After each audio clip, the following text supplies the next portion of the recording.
Hello everyone and welcome to Big Talk live from Nigeria State of Power, Abuja. My name is Edikan Michael. Thank you so much for tuning in tonight on the show. Let's begin with an update coming from the Nigeria Labour Congress.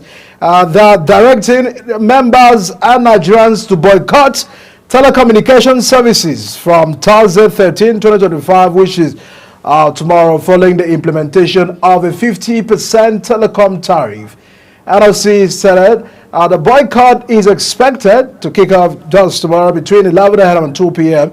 at the end of February 2025. The resolution to boycott the telecom services comes after NLC Central Working Committee met in Lokoja, Kogi State to discuss the pressing national issues such as the 50% telecom tariff hike and the tax reforms bill. Accordingly, the Labour Union sternly condemned the implementation of a 50% tariff hike by the mobile network operators despite an agreement reached with the federal government and the Nigeria Communication Commission to set up a 10-man committee for adequate negotiation on the matter. The CWC of the NLC are describing the instance of the 50% telecom tariff hike by telecos as a demonstration of regulatory capture. They received with grave concern. The telecommunication companies have commenced the implementation of that 50% tariff hike today. That's the reaction of NLC in respect to the telecommunication sector, the call for the 50% hike. They're saying that it's an unwarranted and premature tariff hike demands, which of course they are demanding immediate response from the collective resolve, since the government clearly favors the sector as well. NCC were expected, a lot of persons were expected, the government told the NCC will be able to resolve all of these issues amicably, but MTN has gone further to start the implementation of that recent hike. But earlier today, what happened at the House of Reps is that the 4 tax reform bills transmitted to the National Assembly by the President has called the second reading on the floor of the Green Chamber earlier today, 6 months after the President had transmitted that bill to the National Assembly based on the recommendation of Taiwo Oyedele-led Committee on Fiscal Policy and Tax Reforms. Now that it has gone through second reading, it means that it will now be subjected to a public hearing for further deliberation. Tonight on the show, we're looking at Nigeria's development. A lot of issues, from the issue of tax reform, issue of opposition politics, issues of the recent tariff hike that NLC are describing it, saying that it's not people-centric move. It looks to distance themselves from the reality on ground. And the question many of us is, can the sector survive without this tariff hike? How do we manage all of that? What then is the role of government in managing the interests of both the telecommunication sector and Nigerians who are the customers at the end of the day? And this has a ripple effect on the population and impact as well on the economy. Joining us tonight is Mazi Nnamdi Irebo. He is a member of People's Democratic Party, an activist, a politician, convener, indigenous people of Nigeria. Is my guest tonight to review all of these and analyze all of these issues in our country. Thanks so much for joining us on the show tonight. Thank you so much. Good to have you. Thank you. And let's begin with the recent NLC reaction over the telecommunications sector. Do you feel that we can have a better services by allowing the sector to survive, and they can also manage to have the interest of Nigeria at the other end? Because if we have a regulator like NCC who are meant to mediate between the sector as well and Nigerians, one probably would have actually expected that what would have come out would be what would have favored both Nigerian people and the telecommunication as well. What is your reaction? Okay, again, thank you for this opportunity. I will start off with sadly, though, to say that NLC seem to be now more like a toothless bulldog, right? Because this whole thing that we're experiencing in our country, including this tariff now, it started off with that statement on the 29th of May 2023 at the swearing in at the Eagle Square, at the swearing in of the current president, where he declared that subsidy is gone. So we knew that without putting all those cushioning effects in place, that it will have a ripple effect on everything, including your station, how you survive, right? How do you buy diesel or fuel expensive and not increase You understand me? Your tariff and all of that. The telecom service providers, I'm not with them. However, I don't see anything coming out from this, because when we expected NLC to hold government to account, they went into their so-called closed-door meetings and came out with a position that we thought was going to favor Nigerians, but eventually it turned out not to be so. So all of what is playing out is just going back to that subsidy is gone. This administration has foisted this hardship upon the Nigerian state, and before the end of maybe 2 years of this administration, we would have seen how terrible that policy, of President Tinubu, would have, how that policy will affect generally everything, if he hasn't already, because cost of living is very high. You go to play, there's no light. As I left my home now, there hasn't been light for the past 2 days, and this applies to different parts of Nigeria. And so I'm not particularly holding brief for the telecom service providers, but somehow you should give them that benefit of the doubt, that should give them opportunity to explain themselves out. They are in business to make profit.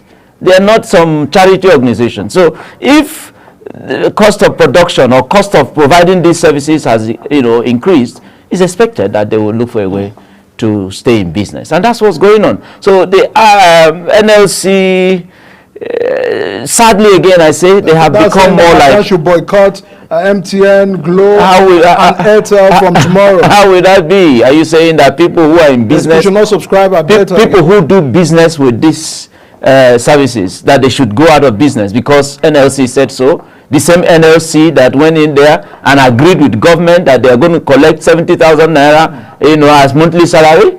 The same NLC that today is aware that a bag of rice is not less than 100,000 naira and all of that. So your take home as a worker cannot even afford you, a bag of rice and all of that. So this NLC, the leadership, if you ask me, needs to do some internal rejigging. They may have to look at it again and consider how to reclaim or redeem their very terribly battered image. Nigerians, I'm very certain, will not listen to NLC, unfortunately. I can bet on that, because I will not want to stay off my business if the source of making that business is from this services provided by the telecom. All right, Basil, let me take you to the timing, because what many Nigerians have also argued is about the timing.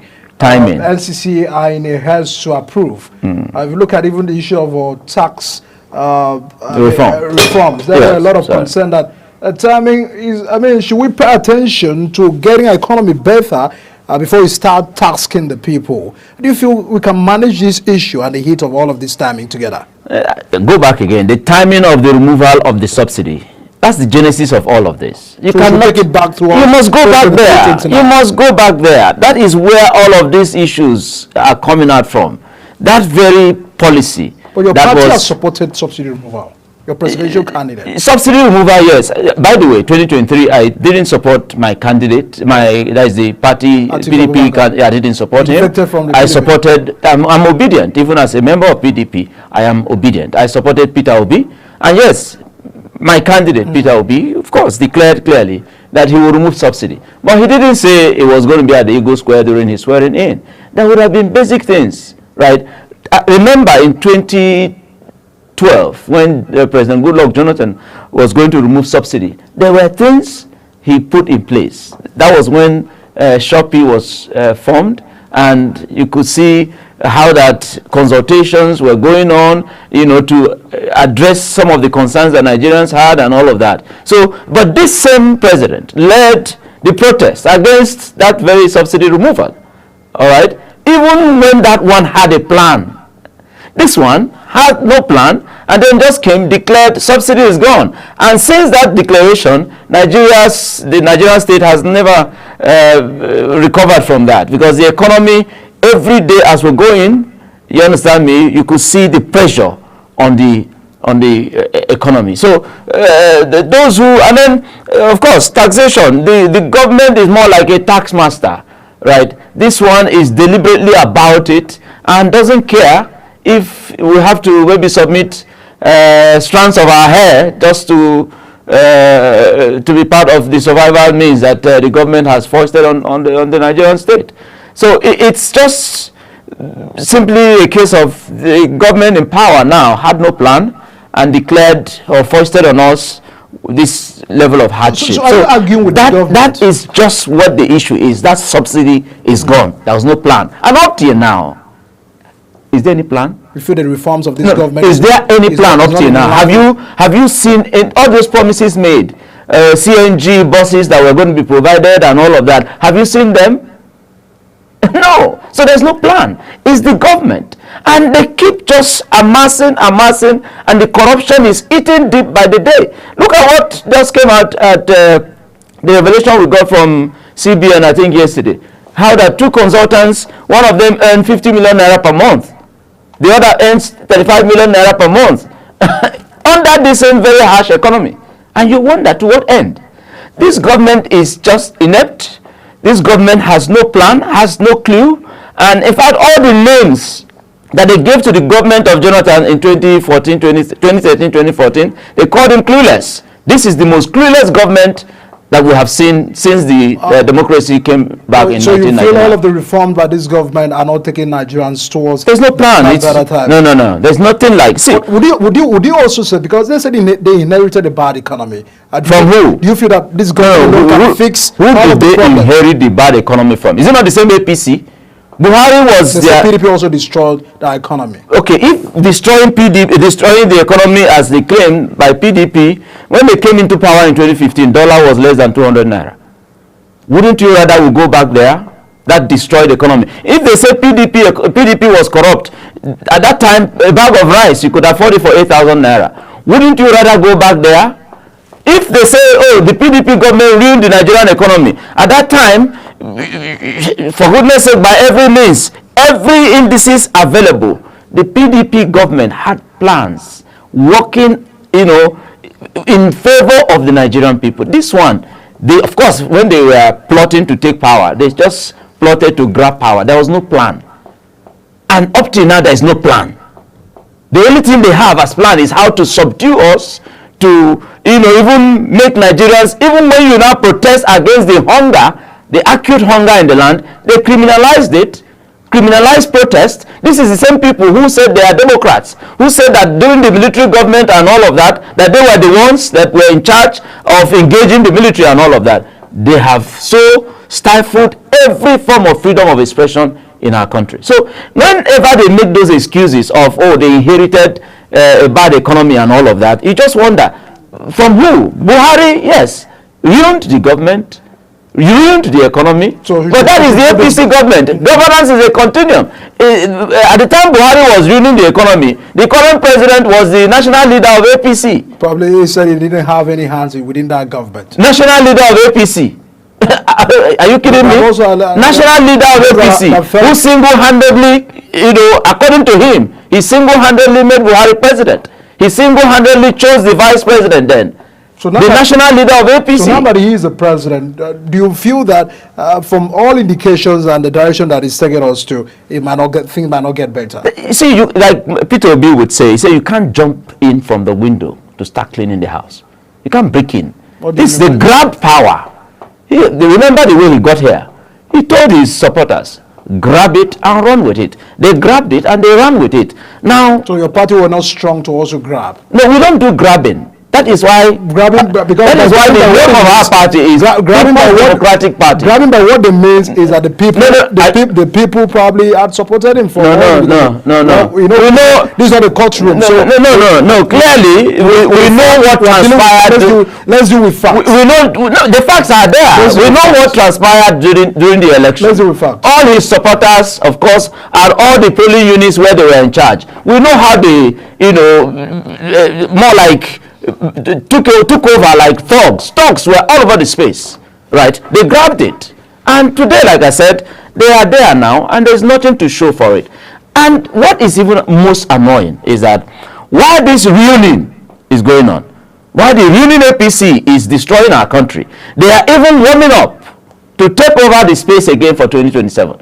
They have the audacity to tell us that they are going to retain this seat in 2027. That's how terrible these people are. That's how heartless and how, conscienceless that they are. Because as far as I'm concerned, if you haven't done well, like Obasanjo would say, never reward failure. If you've not even finished with the one you have, there is nothing to show for it. But already, politics is distracting the governance and the government of the country from focusing on delivering what ought to be, for the interest of the Nigerian people. So there's nothing to show, and there's no plan to show anything. Mazi, oppositions are meant to hold the government of the day, in responding towards their agenda in terms of implementing all of those policies, and also criticizing them constructively when need arises. Yes. Do you feel that PDP and other of the opposition parties that we have are playing that role enough to engage the government of the day? Because if we say APC are making their policies from the 2015 they got into power now to 2025, what are the PDP doing? What are they just interested in coming for the next election just to get power again? Because there are those that may say PDP might not be different from every other political party. Even the Labour Party, even the Labour Party of the presidential candidate Peter Obi are also in a disarray. Are they holding government accountable? No, first off, you cannot compare or say that PDP may not be different. We have had 16 years of governing Nigeria. The difference is clear. It's very clear. 16 years of building this country, uniting this country, giving the country a direction, and then suddenly these people grabbed it. And 9 years going to 10, about 9 years going to 10 years of their ruining the system, ruining the country, ruining everything that PDP built. There's nothing with which they are working with now that they brought to the fore.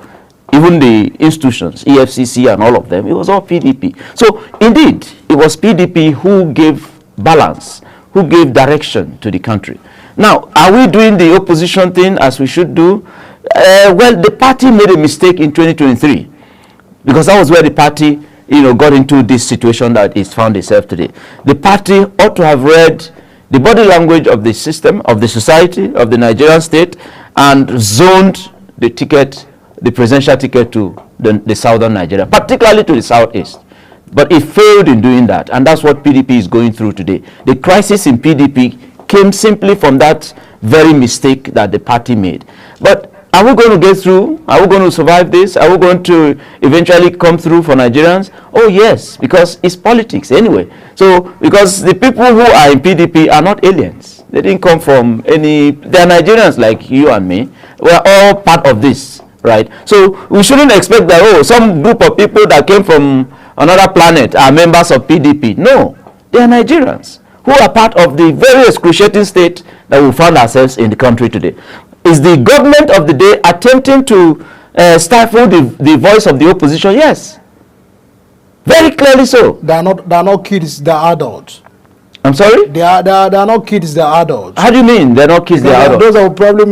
These are people that knows their rights and knows what to do. But the Nigerian people knew their right and then came out to cry against hunger in the land. What did they experience? Even when the police was brutalizing them, when they came out, the youth of Nigeria came out to protest against the brutality in our country. You remember the NSAS story? It was the same APC. They mowed down Nigerian youths who were chanting or singing the national anthem, waving the Nigerian flag, but taxpayers' bullets procured by taxpayers' money was used to put down or silence young people who were protesting against the ills in their land. So it's not just the PDP or the APC. But of course, the president today, in code, claims to be the master poacher. So he is putting confusion here and there. But trust me, this hunger is gradually uniting the Nigerian people. You feel the party division or crisis is orchestrated by the ruling party? The crisis in Nigeria generally is orchestrated by the ruling party. Ruling party, as I call them, not ruling. Because they are not ruling anything. They are ruining the system. So every instability we have, PDP is not operating outside Nigeria. So if the system itself, the Nigerian state, is destabilized, how do you expect institutions, like political parties not to also experience what the system is giving to it. So indeed, so that infiltration is not taking PDP to the better days, from all indications. No, they may try and do whatever they are doing, but we are planning to. The party is putting its ass together, and the party, quote me, PDP will get through, and eventually the opposition are gradually aligning. They are gradually aligning. Even the APC itself, right? The ruling APC itself, they are not even together. Is El-Rufai not a member of the party? Have you not heard the things he said recently about his party and the leadership of his party? His personal interest, because he couldn't scale through to be the minister. Well, you can say I'm not his fan, but you see, the things he reeled out, are they true or not? That's what you consider. Are they true or not? You and I are in Nigeria. We're all Nigerians. So I may not be his fan, but the things he's calling out the attention of the leadership of his party to consider, are they facts or not? They have described all of this gathering to be gathering of failed politicians who are coming together again just for the interest of also getting power and distracting the government. Even the end bad governance protest, the government said it looks like they were sponsored. Because in some part of this country, there were looting and destructions of government. It's laughable when all of that concern. So in general, it's laughable when you hear. Are not happy with this government not because they shouldn't give them benefit of doubt to deliver, but because they couldn't win the last 2023 election. My brother, you see, it's laughable when the paid surrogates of the government, and they have so many of them, right? If you consider the list of aides who are out there to speak, either from the party point of view or from the government point of view to counter the narrative and all of that, you just wonder to what end, you know? So it's laughable when they make some of these comments. You see, we're all Nigerians. We're here, all of us. If you are comfortable, I am not. I'm not comfortable. I know what I am going through personally as a Nigerian citizen. And I know what my family members and community members and my state and indeed the nation at large, what we are going through. So they can say all they want to say against the opposition. Yes, like I have already rightly identified where my party made the mistake. If PDP had zoned its ticket to southern Nigeria, particularly to southeast, we wouldn't have had this ruling party come back to power after Buhari's abysmal failure. That's the truth. So what the party is now going through is how to internally correct that mistake. That's why you're hearing all of these discordant tunes and all of that. Are we going to get through? Yes. And you see, the leadership as the party has today, Ambassador Ilyasu Damagu, the acting national chairman, you can see, yes, there are issues and all of that, but he acts as a father who understands that there are interests involved in its politics. So it's about interest. It's a game of interest. However, he's managing it well. Look at the aspect of the office of the National Secretary, right? The Board of Trustees have said, oh, by the Court of Appeal judgment, that they are recognizing the Udo Okoye as the substantive National Secretary. The PDP Governors Forum also came together and said they are recognizing the Udo Okoye court case, that is the appeal judgment and all of that, and advised the NWC to implement that very judgment. Yeah, and he has done that according to what we just saw today. However, the case is still in court because the constitution of the party is very clear that you may resign. That is in the case of Samuel Anyanwu, who I recognize as the national secretary of the party. And you may resign. It didn't say shall. It's not compulsory. All right. So that you somehow deceived the court and got that judgment, and it's been appealed to the Supreme Court. My take would have been that we exhausted the court process. Why the hurry? That is where I say leadership is a challenge. The Governors Forum, the way they handled the matter or the way they are handling it as far as I'm concerned, that is not the right way. The BOT, they're not handling it well either, because why take sides? You ought to be the conscience of the party. But it appears that they are already compromised and they have taken sides with the Udo Okoye end and all that. So, but let the court now rule, all right, which I believe Sam Anyanwu will come out clean, because by every means, you cannot the office of National Secretary is not by appointment. He was elected at the convention, and his term elapses on the, I think, 9th or so of December 2025. So I wonder why the hurry.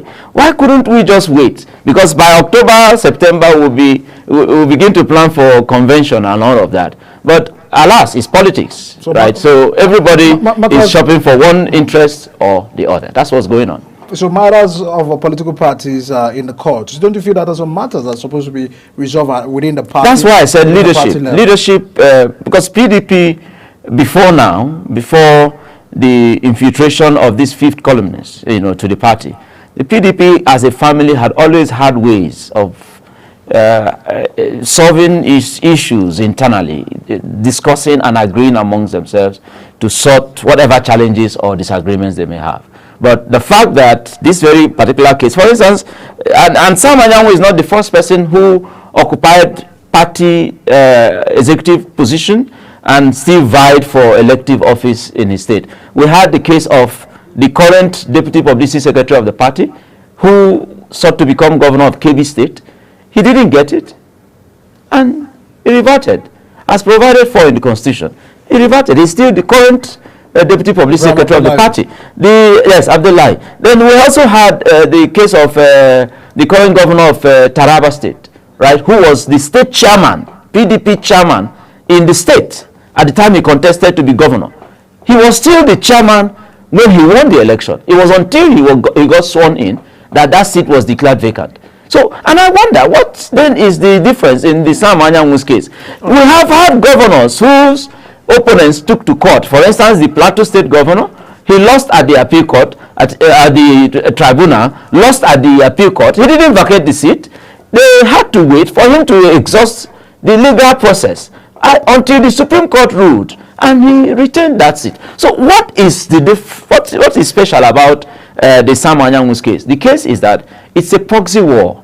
The Governors Forum cannot summon the courage to engage their former colleague, the current FCT minister, Nyesom Wike. That's what this is all about. Because Sam Anyanwu is a friend of Nyesom Wike. So they are going for Nyesom Wike through the back door. So it's a proxy war. It's not necessarily about Sam Anyanwu actually. It's the fact that they want Nyesom Wike out of the party. But I have also maintained that it's not just Nyesom Wike, right? Because Nyesom Wike, when he engaged, I'm not his fan, but when he engaged, it was about, this is our turn. Because the rotation zoning arrangement is well enshrined in the constitution of the party. And anybody who imagined it, that after 8 years of a northerner, that another northerner would take over, that was a very wrong thing to do. So he stand as they did when they went to Asaba, the 17 of them, 17 governors, if you remember, before the election, I think that was in 2022, that they had that Asaba agreement. That Asaba Accord, they stood for it. He held on to that and said, it must be Southern, it must be a Southerner or nothing. And that has been his case. So my personal view is that it is the aspiration of one man that has put us in this whole situation.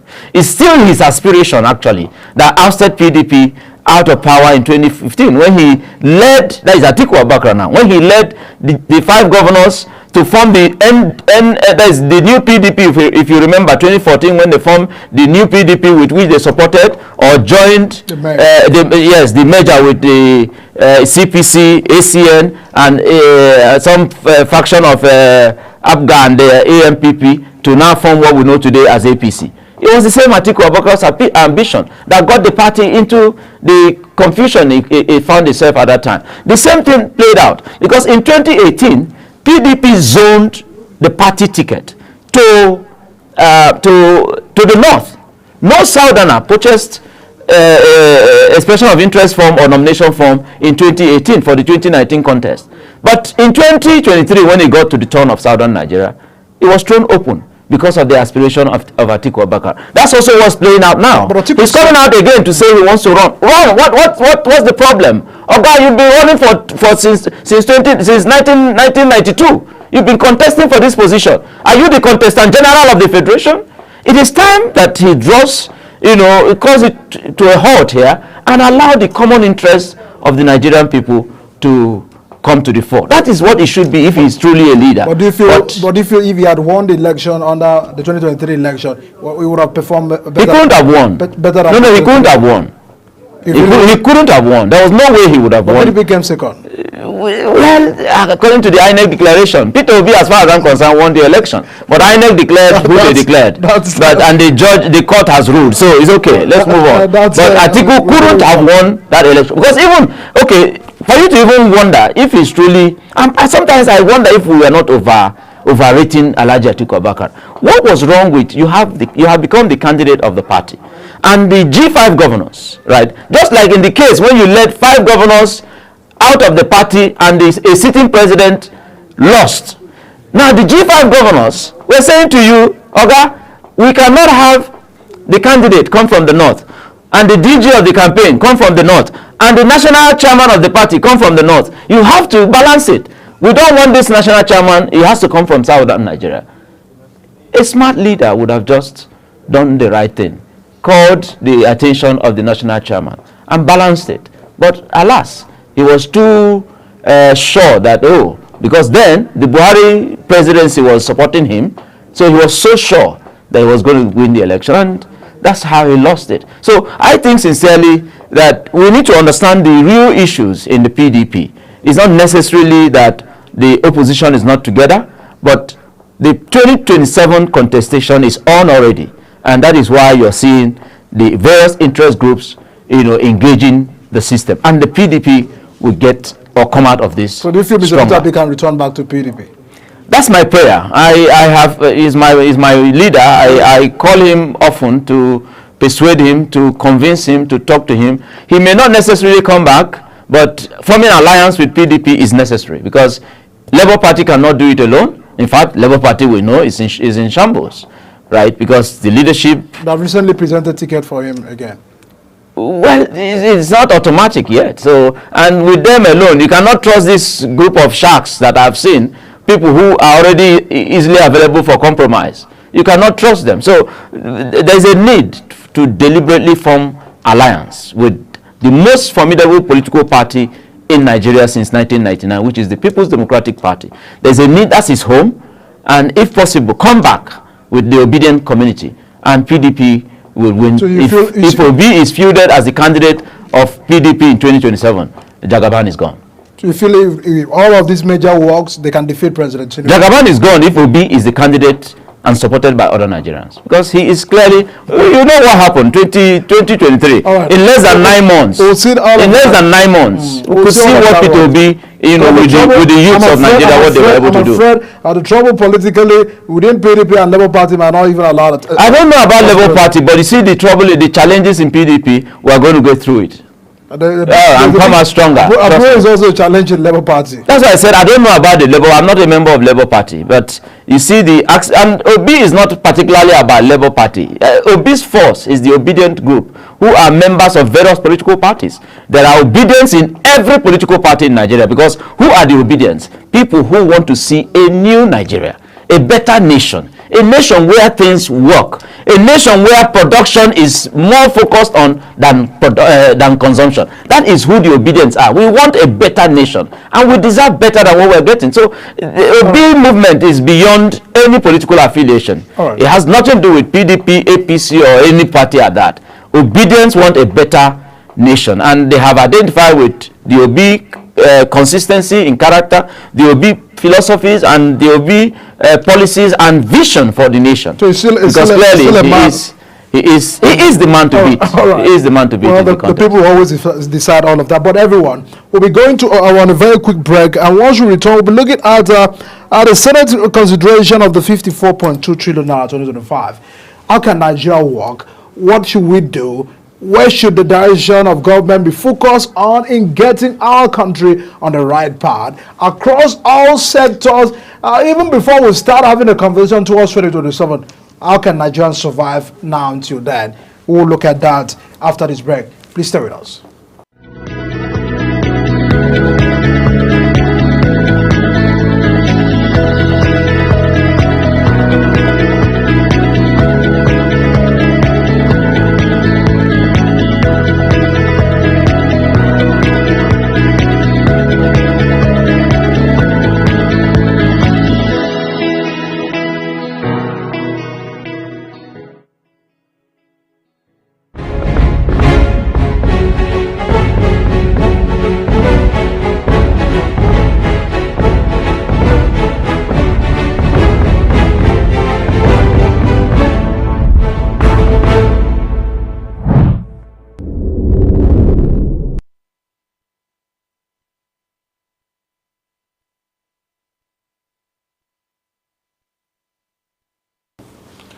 setting the Nigeria's economy on the right path. What can we do to get Nigeria out of the situation? The effort of government measured to be lower, and to also part of also Nigeria is also measuring to be on the high side in respect to some report coming in. But it is impactful within the life of Nigerians, looking at almost 2 years of the government.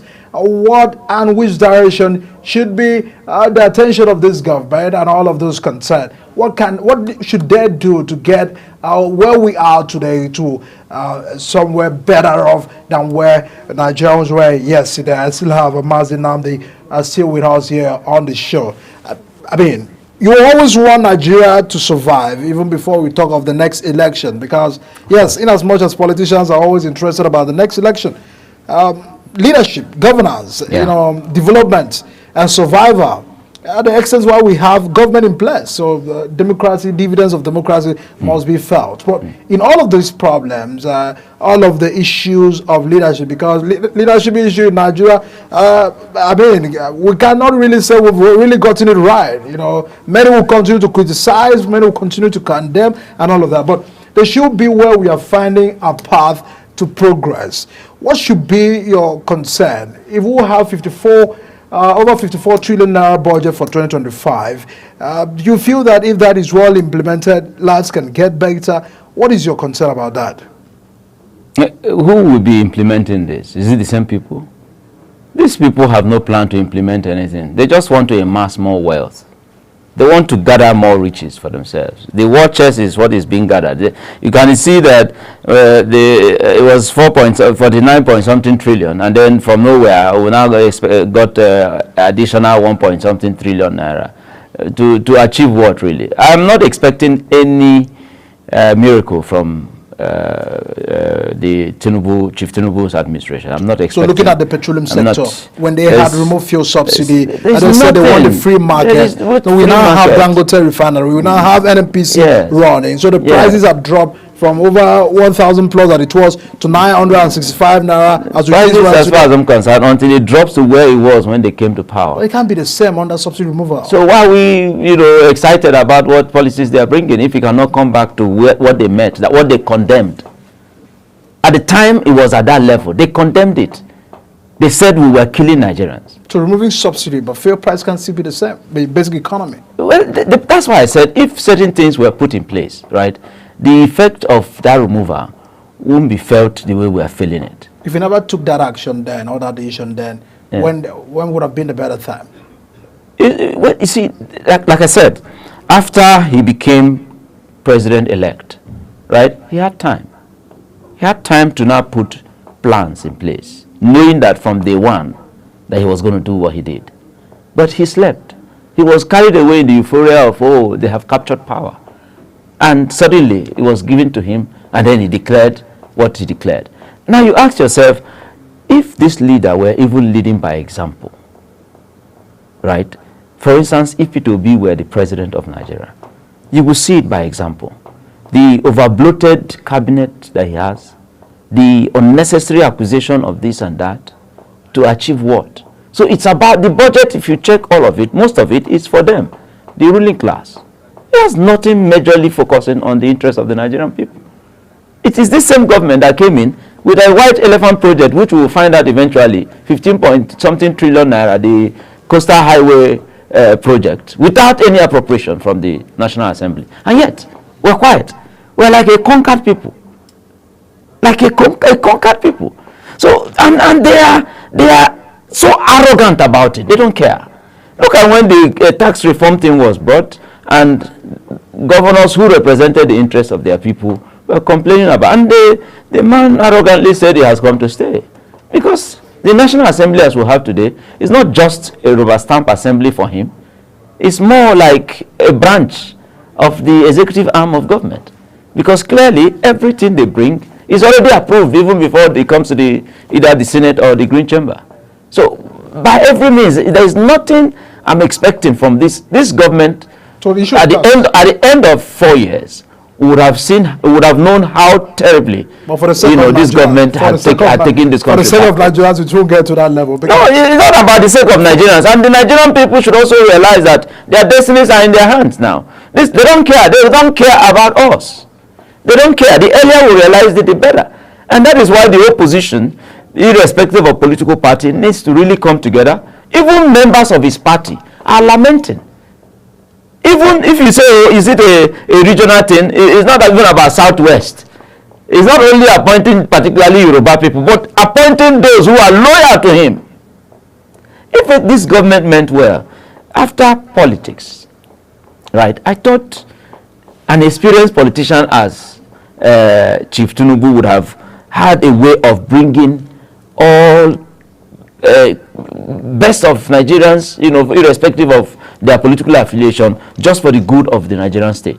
But alas, they wouldn't have anything like that. So it's still himself and his cronies. And look at what they are doing. He has nothing about the interest of the common person. do we Nothing. spare the state out of all of these issues for our national development? Who are the we now? If Nigerians in general, because attention. What should the Nigerian people do? What would you want them to do? It seems attention is only on the within the federal government, leaving the state governors or the state entirely free. The states are his cronies. They are his allies. They are his allies. He removed subsidy, he took from the poor masses and gave to them to continue their lifestyle. The subsidy thing, yes, he says, oh, he has increased the allocation that goes to the states. You took it from the people and gave to your cronies so that you secure your mandate. It's all about shopping for legitimacy. That's why he did what he did. Just like he almost took us to war with Niger. He almost embarked on a proxy war in the name of shopping for legitimacy across the globe. That's what is going on even within the state, within the country itself. So I'm not expecting anything. Who will hold them to account? What will you be asking them to do when they know that the president is doing his own up there? As the mother goat is chewing, the children are watching. That's just what it is. This government has no plan. And this government would have no plan, but just all about grabbing power and holding on to it. So I'm not looking out for those narrative of, oh, we should go and hold governors accountable and all of that. When the head is rotten, the entire body will stink.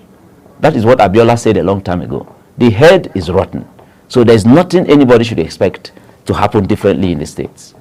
The last hope of a common man has always been the judiciary in all of this, in addressing all of those concerns. Because if everybody are having issues, a war or problems, there's always a center to resolving all of that. The current CGN said, yes, we may have few bad eggs within the judiciary sector. There are more bad eggs, but entirely we should not discard our judiciary system. Do you feel that? What do you think should be done? Because if we want to say the country must work, there must be a sector that may be resolving all interests for everyone. You see, I'm afraid sometimes when I say some of this, it will look like, oh, it's a hopeless state. It's indeed a hopeless state that we find ourselves, because even the judiciary is compromised. The corruption has eaten deep, very deep. Because if not, at the time that the sham that was conducted by INEC in the 2023 election, if the judiciary had balls, they would have upheld the interest of the Nigerian state. Bad eggs. I'm sorry? The few bad eggs are given the judiciary. I don't know about the few, because it appears that good judges. There may be one or two. They have good judges. No, there may be one or two.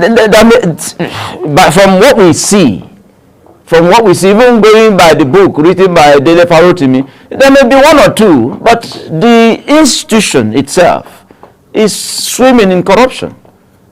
That's the truth. And the man who is at the helm of affairs now knows that much, and knows that what 1 naira cannot do, 10 billion naira can possibly do. So Nigerians are finding it difficult to seek justice from these. It's the highest bidder. I'm afraid that's what it is. Even the police station is still the highest bidder.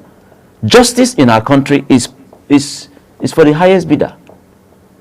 It can be purchased by anybody who has it to give. There's no justice in the land. There's cruelty. So, like I said, the elites have conquered the Nigerian state, and they think they have, they have finished us, and so we cannot rise. But they will be shocked if they continue pushing the Nigerian people. Opposition should be on their feet also to engage. No, we are. We are. I'm sure you can see that. What am I doing here? I'm engaging them. Wherever they are sitting now watching, they will be wondering, who is this person? Because by every means, I'm puncturing everything that they are doing. If we come here to pretend that all is well because we want to be patriotic or sound patriotic, then we are lying to ourselves. Nothing is working. And there's no plan to make anything work. The worst you can see, go to the environment, the ministries, go to the government agencies. You will see that, you confirm what I'm saying. It's for the highest bidder. The FCT where we are today, land procurement today in the FCT, we know how huge it is. So it's for the highest bidder. The poor man has no say here. If you speak up, you're thrown to the very the darkest part of anywhere you find yourself. Votes during election. I'm sorry? The poor ones are not the ones selling their votes during election. Well, what can you say? What can you do when hunger has been, or poverty has been weaponized? Is that just they are deliberate about it. They weaponize. No, I'm not justifying it, but they weaponize it. Rather, beyond the people, I would rather even engage the so-called professors that are the people that conduct this election. Professors who ought to be above, any level of maladministration. They are the ones that conduct this election. The head of INEC is not a professor. They can't sit up and stand firm for what rule they set. INEC, for instance, told us during election that, you get your voter's card, you go to the polling unit, and then from the polling unit there, that with the beavers, that whatever you got from the polling unit will be transmitted to the server. That was what they told us as the rule of engagement. Guideline. But when we got there, the Nigerian people turned that immerse, believing that, with this it can work. But it was a mere guideline. Well, guideline. What is guideline? What is guideline? It's the rule of engagement. That's guideline. But you're going to play a match with an opponent, and the referee says the rule, and then you get there in the middle of the game, you say no, the rule is changed, and you say it's mere guideline. That is why I said the judiciary failed in even giving the Nigerian state some sense of pride that not every institution is viable or is corrupt. We don't throw it back to the masses. I don't blame the Nigerian, the poor on the streets of Nigeria. I don't blame them. I blame the people who are given these responsibilities for the good of the common man, and our collective interest. It's unfortunate. All right. Thanks so much, Mazin Nam, the Irebo, a member of PDP and convener Indigenous People of Nigeria. Thanks so much for sharing your thoughts on the show. It's my pleasure. Tonight Thank you very much. On the program. Everyone, lots of, spoken about the country, but can we begin to look for a way forward in driving some of these agitations and turning all of that to actions? Government has promised that 2025 will be a better year. And Nigerians are still folding hands and watching to see